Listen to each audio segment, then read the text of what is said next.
Caution, llamas running free. Specifically one big llama, Cosmo, who's definitely the boss. And now even the ram knows that Cosmo's the top dog. Yeah.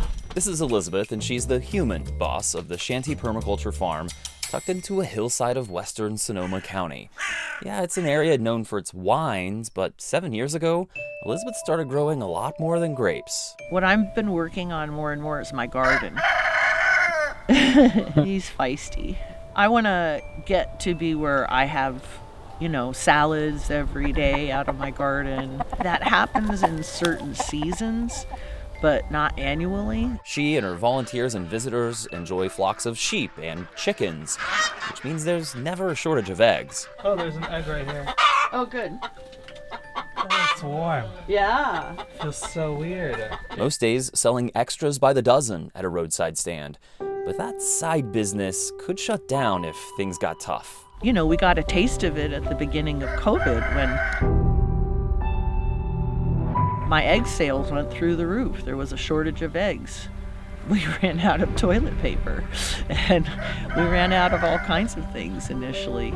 So I think that's destined to happen more and more. I met Elizabeth early in the pandemic and purely by chance. My boyfriend at the time, Omer, and I needed to escape the lockdowns.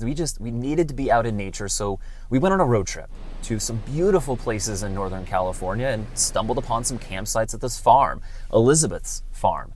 And as I sat down and learned why she started this place, I realized how disconnected most of us are from the food that we eat and how quickly that can become a problem, especially because of climate change. And it scares me. I foresee that we're going to run low on food supplies and that it's going to be important to have your own food supply. Ideally, over time, create enough food so that I can share with others. You're pretty confident that things are going to get difficult. Not so far in the future. Yeah, I think they're already difficult. Consider this 2019 report from the United Nations. Experts from 52 countries found that if we don't take major steps to address climate change soon, we will see starvation, famine on multiple continents at the same time, triggering mass migration to any country with food. And if that feels overwhelming, breathe. Just breathe. Everything here I did one step at a time. It didn't go up all overnight. It took about 6-7 years. And remember how I referred to this place as a permaculture farm?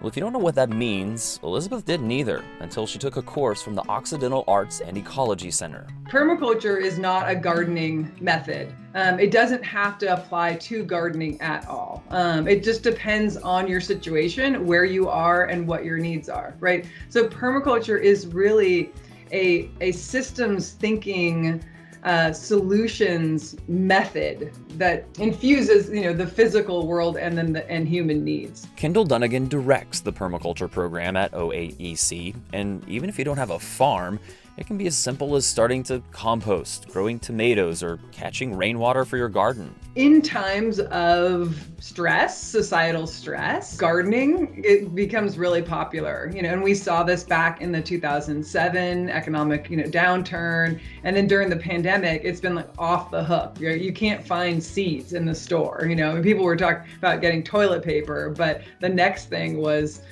I want to grow something. So that's one silver lining of the pandemic. People taking steps toward self-sufficiency and sustainability. I think it's very healing to work with the soil, to plant seeds. It's a healing process and it's a survival technique. I've had friends say that this is a farm that has a woman's touch because it's very zen. Hi, Barley. I know, I love you too. Are you hungry? Do you want more to eat? And never having to worry about the answer to that question brings Elizabeth the ultimate peace of mind.